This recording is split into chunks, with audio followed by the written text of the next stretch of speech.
Quick review, 8.65 out of 10.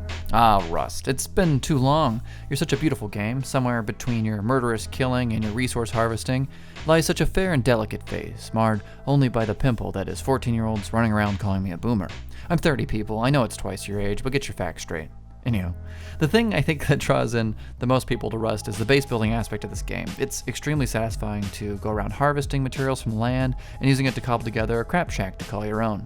I know mine doesn't look quite as impressive as some people's, but hey, it is mine, and it keeps my stuff safe from the lunatics, at least for now. Rust allows the child inside of you who likes to play with Legos to come out to the surface again, creating this base that can protect you from the people who roam around in the darkness with spears. The good news overall is that on mini servers you can work together with a few friends and create a communal living experience that resembles dorm life.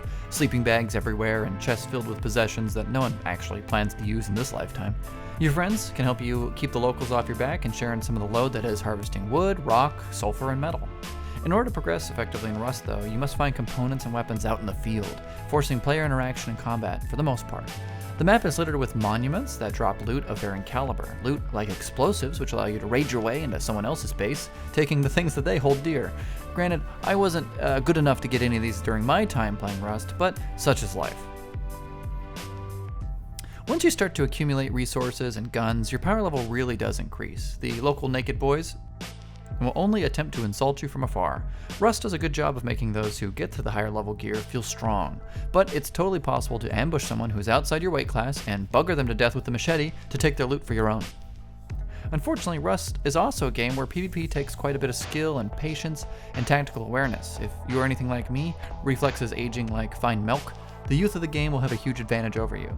The only thing going in my favor was the ability to outplay someone or to log off and make a sandwich and relax for an hour if a door camper was getting particularly annoying. Rust is also a game of temporary satisfaction. Every week, the servers will have a wipe that clears the land of all the buildings. These wipes also remove all the blueprints that you spent time learning and force all the players to restart from the bare bones beginning. So if you're expecting to play a game where you can keep your creations for a long period of time, this is not it. Maybe on a modded server, but not in the more vanilla places. The only real downside to Rust is the insane amount of time you have to put into the game to really experience the whole thing. If you want to make it all the way to the top tiers of the game, there are hours and hours of grinding ahead, of PvP, general busy work. Sure, you could dedicate a full day to playing the game, and amazingly, find yourself only a few meters from where you started if the locals decide to keep punching your face in. But don't let that run you off too far. If you have the opportunity to play for a weekend and change, and you don't have any other obligations, this is a great game to really get into. You'll have fun playing Rust. Plus, it's extremely popular, so you always have someone to play with. Remember to recycle that like button for me for its base components, my joy mostly, and raid into the subscribe button for the sweet, sweet loot.